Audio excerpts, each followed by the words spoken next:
¿Alguna vez has sentido que hiciste todo bien y aún así fuiste rechazado? ¿Has esperado una respuesta de Dios y lo único que recibiste fue silencio? ¿Te has sentido olvidado o ignorado, mientras otros eran elegidos? Si respondiste sí a alguna de estas preguntas, entonces esta historia es para ti. En el libro de Primera de Samuel, Dios nos revela algo que va más allá de lo humano. Aquí conocerás a una mujer estéril que fue escuchada por el cielo, a un niño que oyó la voz de Dios cuando nadie más podía oírla, a un rey que lo tuvo todo y lo perdió por desobedecer, y a un joven pastor olvidado por su padre, pero recordado por Dios, ungido en secreto para cambiar la historia. No hablamos solo de reyes, profetas o gigantes. Hablamos de ti, de tu corazón, de tus luchas internas, de tus decisiones y de tu llamado. Prepárate para redescubrir a un Dios que no mira lo que está afuera, sino lo que está adentro, un Dios que humilla a los soberbios y exalta a los humildes. Esto no es solo una historia antigua. Es la historia de cada uno de nosotros cuando aprendemos que obedecer vale más que conquistar. Esta es la historia completa del libro de Primera de Samuel, y hoy puede transformar la tuya. Antes de comenzar, te invito a hacer algo muy importante. Suscríbete al canal y activa la campanita para no perderte ninguna palabra que pueda transformar tu vida. Y en los comentarios, escribe esta frase: Dios todavía elige a los que el mundo olvida. Porque cuando escribes y compartes esto, ayudas a que este mensaje llegue a más corazones que hoy necesitan esperanza, dirección y una palabra viva de Dios. Todo comenzó con una mujer llamada Ana. Ella vivió en una época difícil, cuando la nación aún no tenía rey y cada uno hacía lo que creía correcto. Pero Ana no se preocupaba por la política ni por el poder. Su batalla era silenciosa, personal, y ocurría dentro de su corazón. Ana era esposa de Elcaná, un hombre que también tenía otra mujer llamada Penina. Y ahí comenzó su dolor. Mientras Penina tenía varios hijos, Ana no podía tener ninguno. Año tras año, cuando iban al santuario de Silo para adorar al Señor, Penina se burlaba cruelmente de Ana por su esterilidad hasta hacerla llorar y dejar de comer. Aparentemente, era solo una mujer triste. Pero no. Dios ya estaba escribiendo una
Era pequeño y aún no comprendía todo.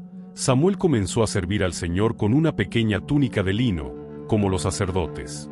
Cada año, Ana subía para visitarlo, llevando una túnica nueva cosida con sus propias manos.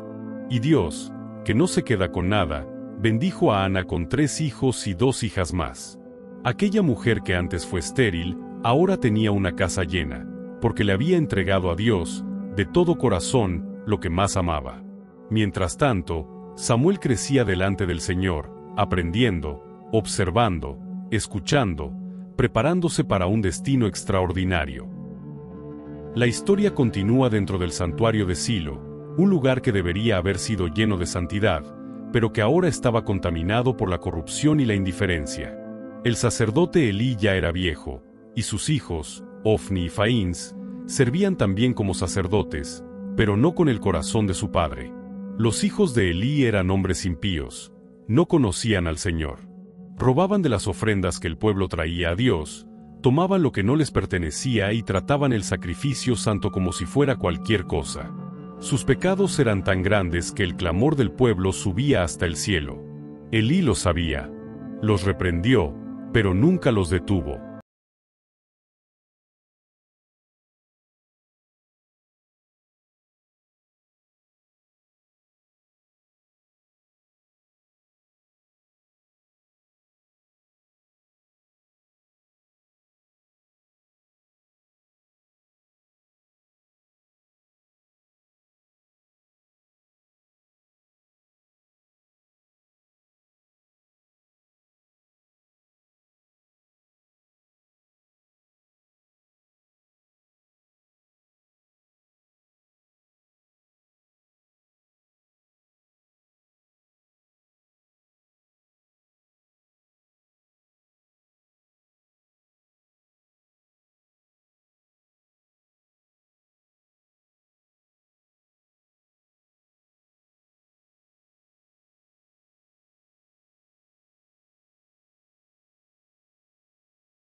Reverencia. Habla, Señor, porque tu siervo escucha. Fue en ese instante que el cielo habló a un corazón puro. Dios le reveló el juicio que caería sobre la casa de Elí por la maldad de sus hijos, y porque él no los había corregido. El mensaje era fuerte. El niño escuchó en silencio, con miedo, sabiendo que debía guardar en su alma la palabra de Dios. A la mañana siguiente, Elí lo llamó. Samuel, hijo mío. Aquí estoy. ¿Qué fue lo que el Señor te dijo? No me ocultes nada. Con humildad, Samuel le contó todo, sin esconder palabra alguna. Y Elí respondió con resignación. Él es el Señor. Haga lo que bien le parezca. Desde ese día, Samuel creció, y el Señor estuvo con él. Ninguna de sus palabras cayó al suelo. Todo Israel, desde Dan hasta Berseba, supo que Samuel había sido establecido como profeta del Señor.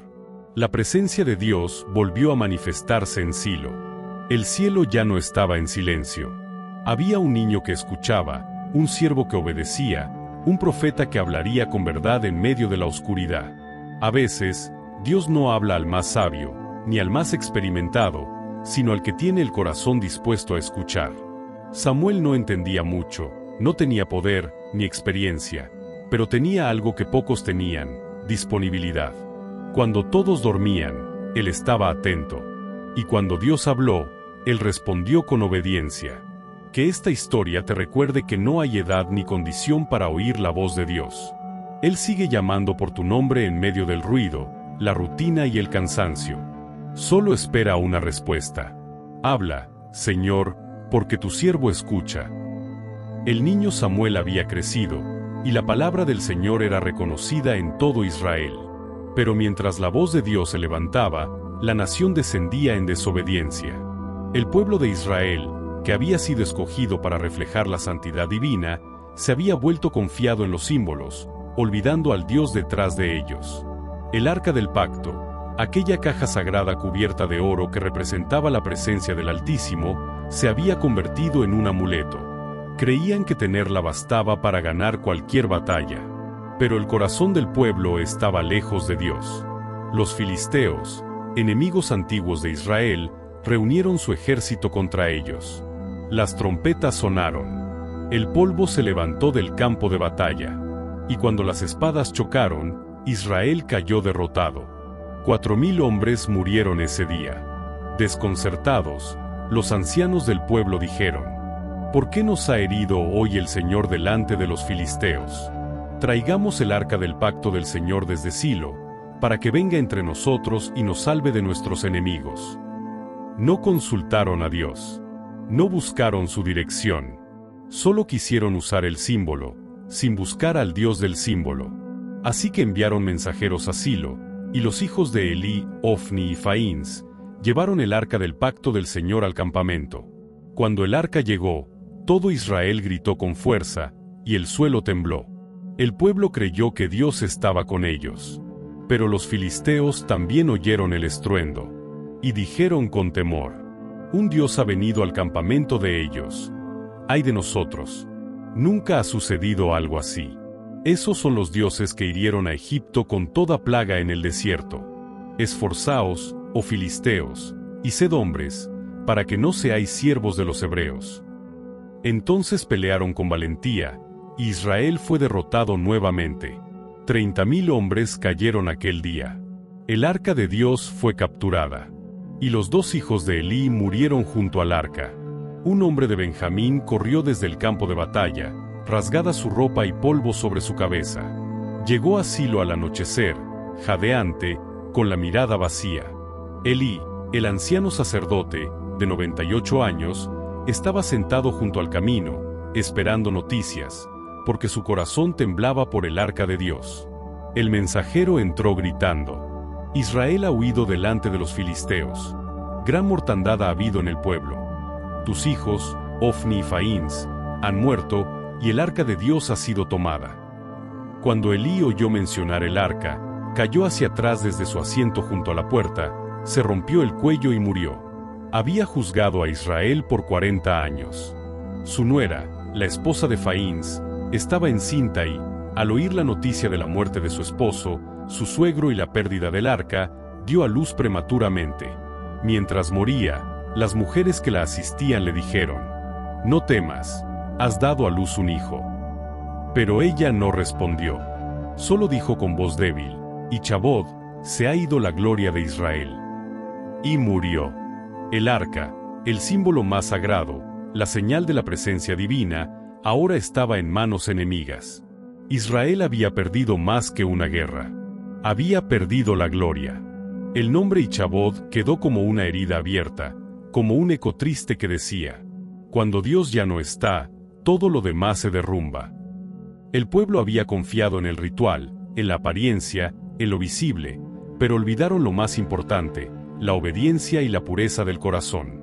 Los filisteos llevaron el arca desde la batalla hasta la ciudad de Asdod, y la colocaron en el templo de su dios Dagón, una estatua mitad hombre, mitad pez. Creyeron que su dios había vencido al Dios de Israel. Pero durante la noche, algo sucedió. Cuando los sacerdotes filisteos entraron al templo al amanecer, vieron a Dagón caído rostro en tierra delante del arca del Señor. Lo levantaron y lo pusieron en su lugar. Pero al día siguiente, Dagón estaba nuevamente caído, y esta vez su cabeza y sus manos estaban cortadas, esparcidas en el umbral. El poder de Dios no estaba preso, ni derrotado. Aún en tierra extranjera, la gloria seguía viva. Entonces el Señor hirió a los habitantes de Asdod con tumores dolorosos. La ciudad entera fue azotada con terror. Los gritos llenaban las calles. Y dijeron: el arca del Dios de Israel no debe quedarse con nosotros, porque su mano se ha agravado sobre nosotros y sobre Dagón, nuestro Dios. La enviaron a Gat, pero allí ocurrió lo mismo. Luego a Ecrón, y los hombres de Ecrón clamaron: nos han traído el arca del Dios de Israel para matarnos a nosotros y a nuestro pueblo. Así, el pánico se extendió por toda Filistea. Durante 7 meses, el arca trajo confusión y juicio, hasta que finalmente los filisteos dijeron: devolvamos el arca al Dios de Israel. Quizá alivie su mano de sobre nosotros. Tomaron 2 vacas recién paridas, las uncieron a un carro nuevo, y colocaron el arca del Señor junto con una ofrenda, 5 figuras de oro en forma de tumores y 5 ratones de oro, símbolo de las plagas que habían sufrido. Luego soltaron las vacas, y las vacas caminaron directo hacia Bet-Semes, sin desviarse ni a derecha ni a izquierda, mugiendo mientras avanzaban, como si el Espíritu mismo las guiara. Los israelitas que cosechaban trigo en los campos de Bet-Semes levantaron la vista y vieron el arca que regresaba. Se alegraron grandemente y ofrecieron sacrificios al Señor. Dios había vuelto a su pueblo, pero no sin enseñarles una lección: la presencia divina no se manipula, se honra. Años después, Samuel reunió a todo Israel y les dijo: si de todo corazón se vuelven al Señor, quiten los dioses ajenos y los ídolos de entre ustedes, y preparen su corazón para el Señor, y solo a Él sirvan, y Él los librará de mano de los filisteos. El pueblo obedeció, y Samuel los reunió en Mizpa, donde confesaron sus pecados, ayunaron y clamaron al Señor. Mientras oraban, los filisteos los atacaron nuevamente. Pero Samuel tomó una piedra, la colocó entre Mizpa y Sen, y dijo: hasta aquí nos ayudó el Señor. La llamó Ebenezer, piedra de ayuda. Ese día, Dios tronó con gran estruendo sobre los filisteos y los derrotó. Israel volvió a tener paz. Y Samuel juzgó al pueblo durante todos sus días, visitando cada año las ciudades, guiándolos, enseñándoles, recordándoles quién era su verdadero rey. El arca perdida y recuperada es un espejo del alma humana. A veces perdemos la presencia de Dios no porque Él se aleje, sino porque nosotros lo reemplazamos con ritos vacíos y costumbres sin corazón. Dios no quiere templos llenos, sino corazones rendidos. No busca sacrificios, sino obediencia. Y cuando aprendemos eso, la gloria vuelve. El arca volvió, no porque Israel la mereciera, sino porque Dios nunca deja de tener misericordia. Incluso en medio del juicio, su propósito sigue siendo restaurar. El tiempo pasó. Samuel había envejecido. El niño que un día escuchó la voz de Dios en medio del silencio ahora era un profeta maduro, sabio y respetado en toda la nación. Su palabra era ley moral. Su presencia traía temor reverente. Israel vivía una paz relativa, guiado por el consejo de Dios a través de él. Pero las generaciones cambiaron, y el corazón del pueblo cambió con ellas. Samuel nombró a sus hijos como jueces sobre Israel, pero ellos no siguieron sus caminos. Amaban las ganancias deshonestas, aceptaban sobornos y pervertían la justicia. Y así, el pueblo, cansado de la corrupción, cansado de la incertidumbre, cometió el error más grande de su historia espiritual. Un día, los ancianos de Israel se reunieron y fueron a Ramá para hablar con Samuel. Sus rostros estaban serios, sus voces firmes, sus argumentos llenos de lógica humana. Tú ya eres viejo, y tus hijos no siguen tus caminos.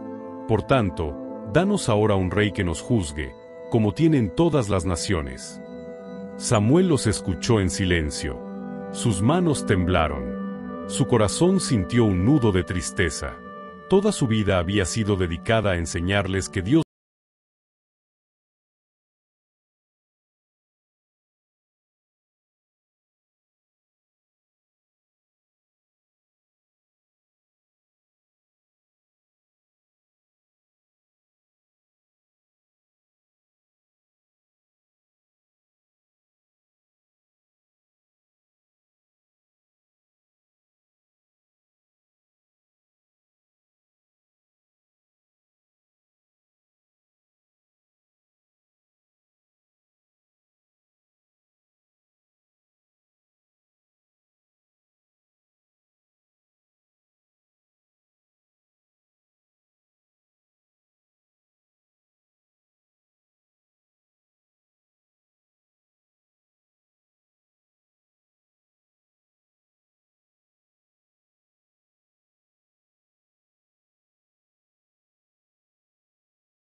Saúl decidió acudir al vidente, al profeta Samuel, para pedirle ayuda.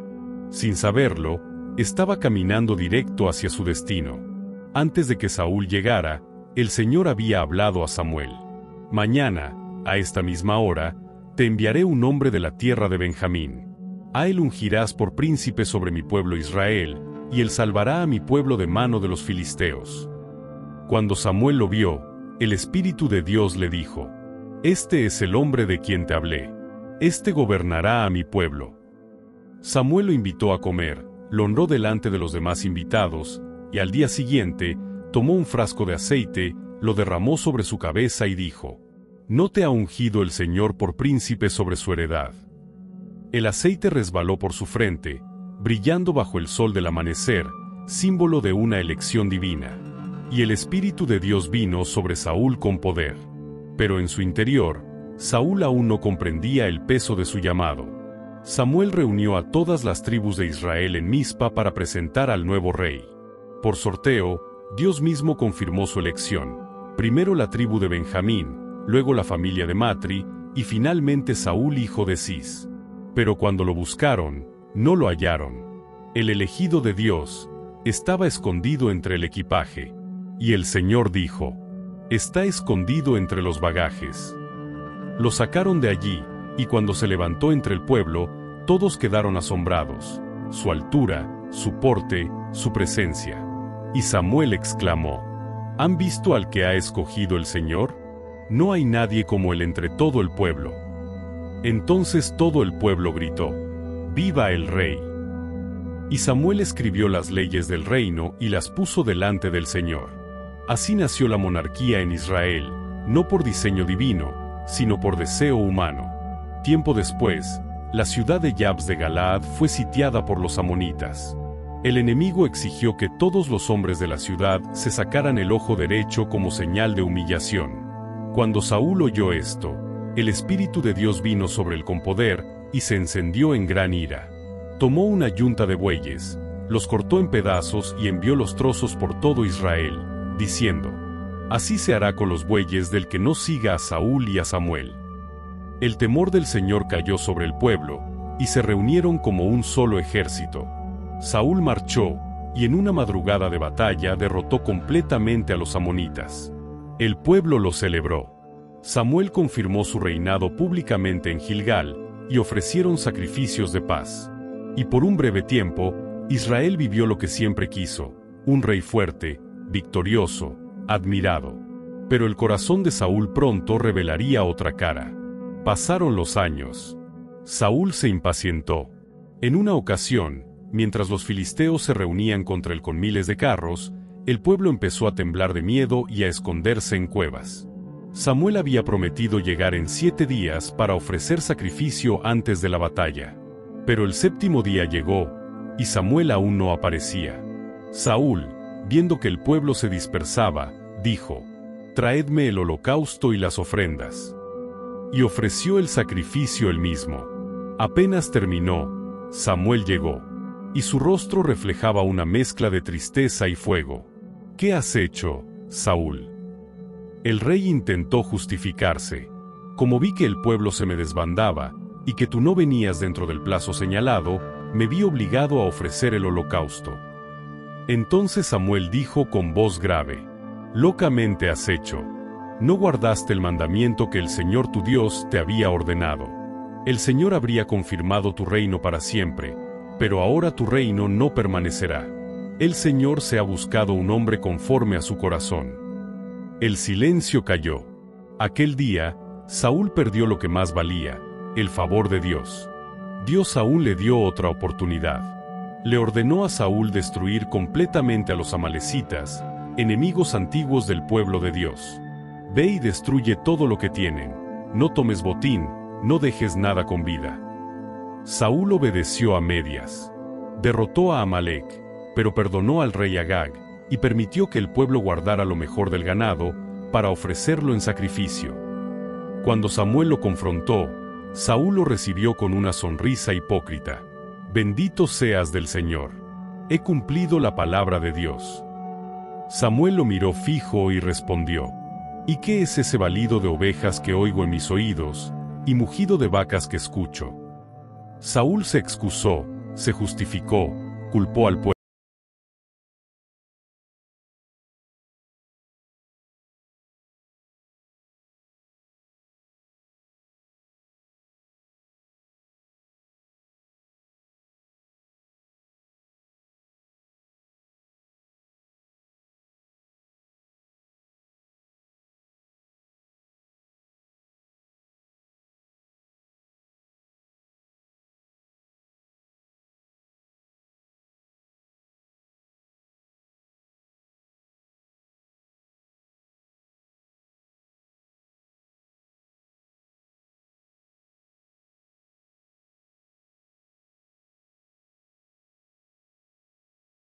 Tuyo, mejor que tú.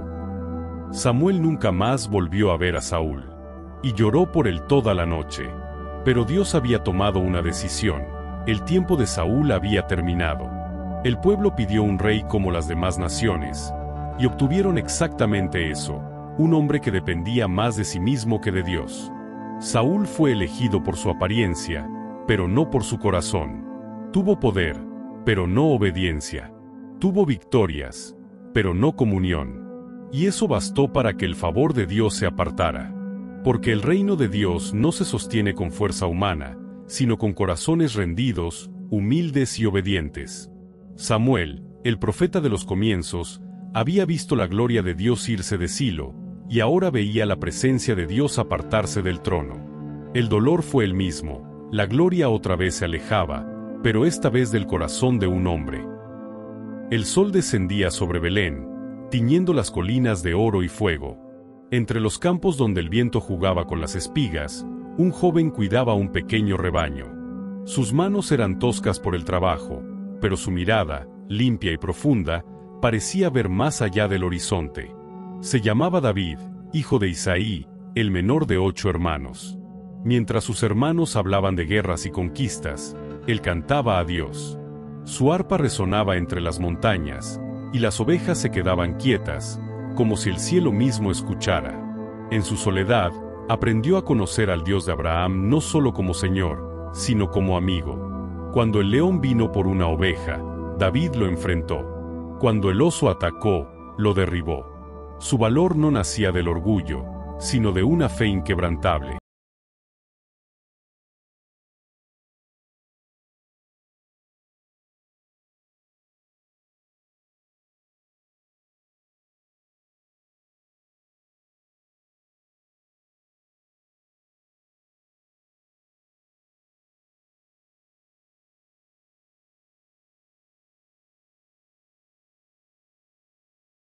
Samá, hombres fuertes, altos, de mirada firme. Samuel los observó uno por uno, y pensó: de cierto, delante del Señor está su ungido.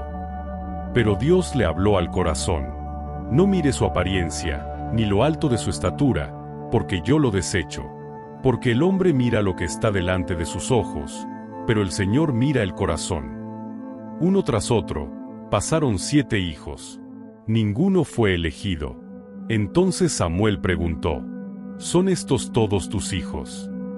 Isaí respondió: queda el menor, pero está apacentando las ovejas.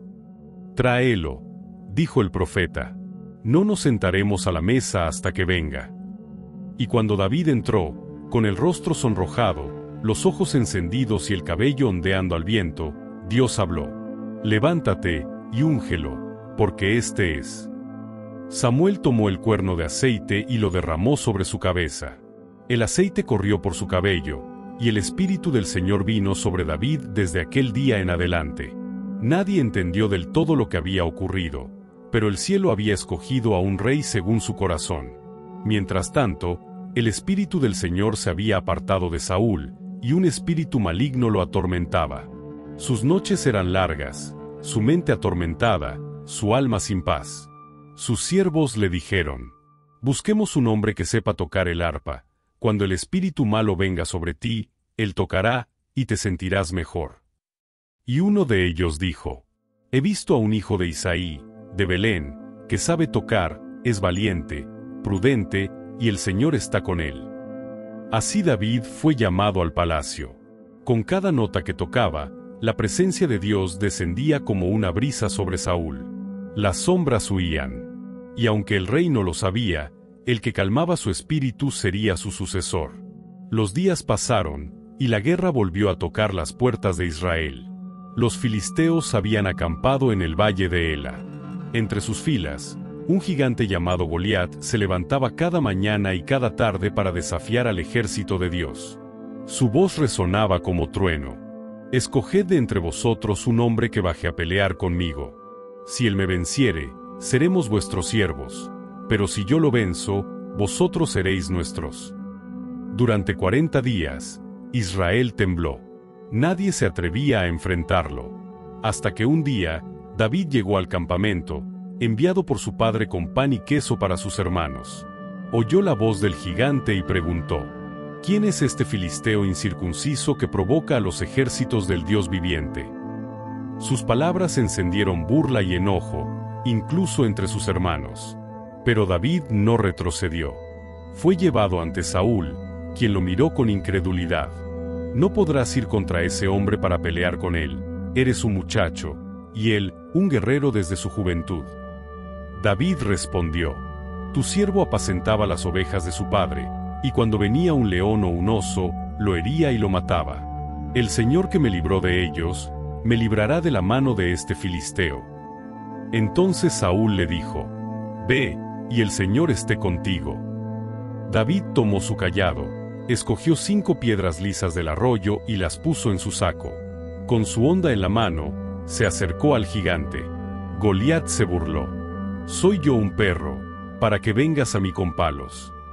Y David respondió: Tú vienes a mí con espada, lanza y jabalina, pero yo vengo a ti en el nombre del Señor de los ejércitos, el Dios de los escuadrones de Israel, a quien tú has provocado.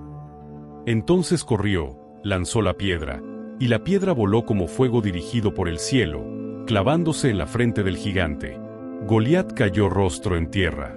El grito del pueblo llenó el valle.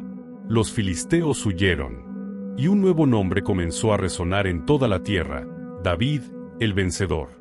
Después de la victoria, el hijo del rey, Jonatán, miró a David y su alma se unió a la suya. Lo amó como a sí mismo. Le dio su manto,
músico se convirtió en guerrero.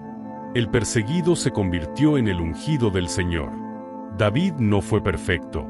Cometió errores, cayó, pecó, pero nunca dejó de volver a Dios. Su grandeza no estaba en su fuerza, sino en su arrepentimiento sincero. Dios no busca hombres sin fallas. Busca hombres que, al fallar, aún corran hacia Él. Por eso David fue llamado el hombre conforme al corazón de Dios. El que no solo cantó sobre la fe, sino que la vivió entre lágrimas. El que no solo venció gigantes, sino también sus propios miedos. El que demostró que el trono más alto no está hecho de oro, sino de humildad. Desde el llanto silencioso de Ana hasta el trono eterno prometido a David, hay una historia que atraviesa generaciones. Una historia escrita con lágrimas, victorias y promesas cumplidas. Ana nos enseñó que el cielo escucha a los corazones que no se rinden. Samuel nos recordó que la voz de Dios puede ser más fuerte que cualquier multitud.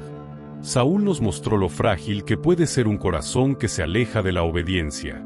Y David nos dejó ver que incluso los caídos pueden volver a levantarse cuando su arrepentimiento es verdadero. Cada paso, cada error, cada oración, fue parte del plan perfecto de un Dios que nunca se olvida de lo que prometió.